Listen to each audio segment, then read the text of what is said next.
Waduk Jatiluhur yang membendung aliran Sungai Citarum adalah bendungan yang terbesar di Indonesia. Waduk ini berlokasi di Kecamatan Jatiluhur, Purwakarta, Jawa Barat, atau sekitar 9 km jaraknya dari pusat kota Purwakarta.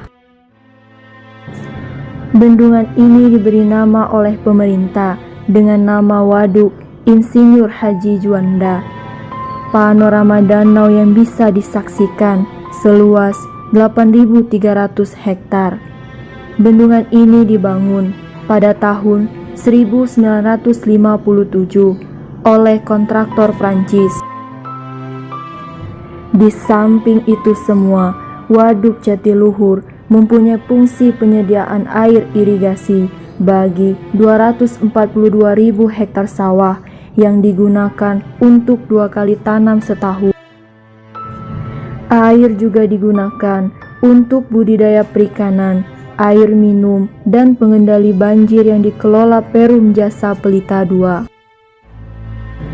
Di samping berfungsi untuk PLTA dengan sistem limpasan yang terbesar di dunia, Jatiluhur mempunyai banyak fasilitas rekreasi yang memadai. Misalnya, bungalow dan hotel, sarana rekreasi dan olahraga air, bar, juga restoran, perkemahan, kolam renang dengan water slide, lapangan tenis, biliar, ruang pertemuan, playground, dan fasilitas lainnya.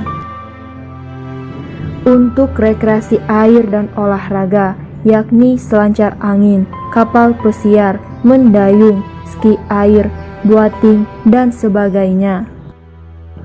Di sekitar perairan Danau Jatiluhur juga ada budidaya ikan kerambat jaring apung. Ini menjadi daya tarik tersendiri bagi wisatawan. Di siang hari atau dalam keheningan malam, kita bisa memancing dengan penuh ketenangan sambil menyantap ikan bakar. Satu yang menarik dari Waduk Jatiluhur adalah kisah nenek moyang yang menjadi leluhur masyarakat di sisi timur waduk di dekat bendungan.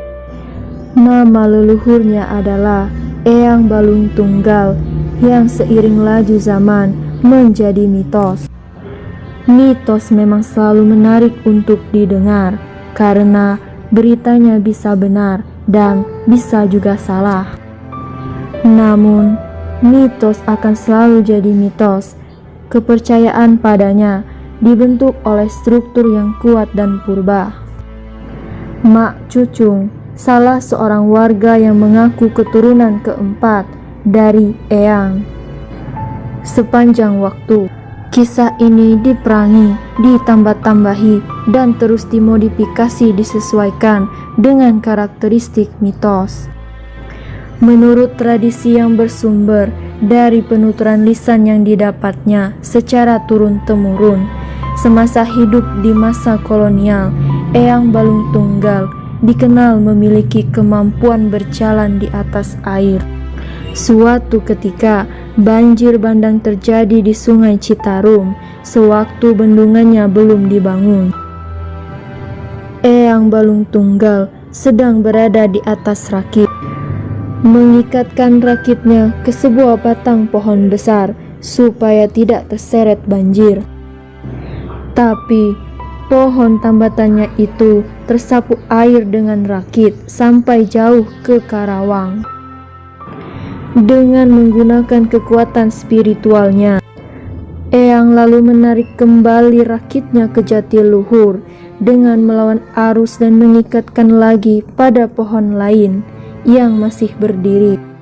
Rakit dan pohon pun hanyut kembali, lalu ditarik kembali, terus seperti itu hingga berulang kali. Kesal rakitnya terus hanyut. Ia lalu berdiri dengan menapak derasnya banjir bandang, kemudian mengikat rakitnya pada betisnya. Ia bertahan sampai akhirnya banjir bandang surut. Semua orang yang menyaksikan dari tepian sungai hanya dapat tertekung kagum.